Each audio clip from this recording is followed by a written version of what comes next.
Hi friends, మీ శివాని మొగసాటి. ఈరోజు అయితే cooking video start చేశానండి. నేను ఫస్ట్ వీడియో అయితే గులాబ్ జామ్ చేద్దాం అనుకున్నా.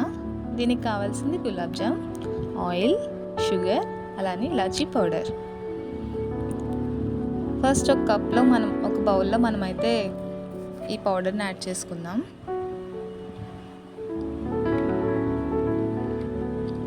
పౌడర్ వేసుకున్నాం కదా, వాటర్ పోస్తూ ఇలాగా కన్సిస్టెన్సీ అయితే మనం చూస్తూ కలుపుకోవాలి. చూసారు కదా, ఇలా అయిన తర్వాత లైట్గా ఆయిల్ వేసుకుని మనం అయితే కలుపుకోవాలి. అలా ఆయిల్ వేయడం వల్ల మనకు బాల్స్ అనేవి సాఫ్ట్గా వస్తాయి.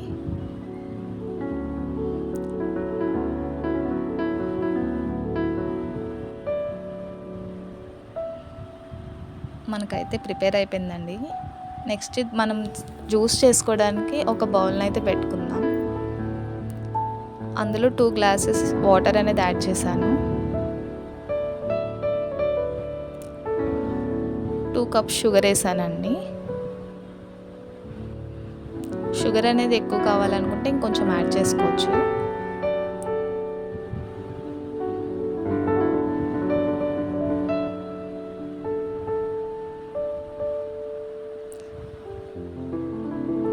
ఈ జ్యూస్ ప్రిపేర్ అయ్యేలోపు మనమైతే బాల్స్ తయారు చేసేసుకుందాం. చూసారు కదా ఎలా ఉందో. ఈ బాల్స్ అనేది మనకి సాఫ్ట్గా పగుళ్ళు లేకుండా రావాలంటే ఇది మనం గట్టిగా ప్రెస్ చేస్తూ అయితే మనం బాల్స్ ప్రిపేర్ చేసుకోవాలి. అలా చేసుకోవడం వల్ల అయితే మనకు పగుళ్ళు అనేవి రావు.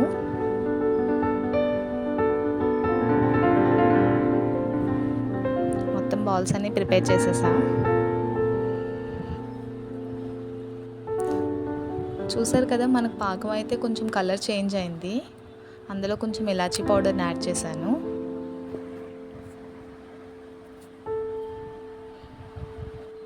పాకం ఎండింగ్ స్టేజ్కి వచ్చింది కదా, ఈలోపు ఇంకో ప్యాన్ పెట్టుకుని అందులో ఆయిల్ వేసుకుని బాల్స్ని అయితే ఫ్రై చేద్దాం.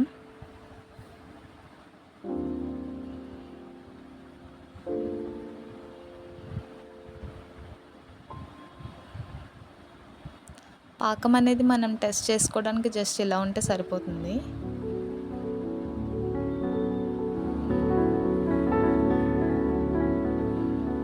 బాల్స్ని అయితే ఫ్రై చేసేద్దాం ఇప్పుడు.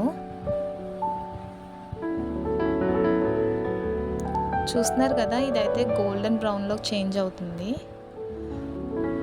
ఈ బాల్స్ ప్రిపేర్ చేసేటప్పుడు ఎప్పుడు కూడా మనం ఫ్లేమ్ అనేది మీడియంలో పెట్టుకోవాలి, లేకపోతే గులాబ్ జామ్ లోపలైతే ఉడకదు. చిన్నపిల్లల నుంచి పెద్దవాళ్ళకు కూడా గులాబ్ జామ్ అంటే చాలా ఇష్టం కదా. ఇది ప్రిపేర్ చేసుకోవడానికి ఏది మనకు అకేషనే అవసరం లేదు, మనకి ఎప్పుడు కావాలంటే అప్పుడు ప్రిపేర్ చేసుకోవచ్చు. అండ్ ఈ ప్రాసెస్ కూడా చాలా ఈజీ. చూస్తున్నారు కదా, లాస్ట్లో ఇలాచీ పౌడర్ అయితే యాడ్ చేశాను. గులాబ్ జామ్ అయితే ప్రిపేర్ అయ్యింది. Thank you.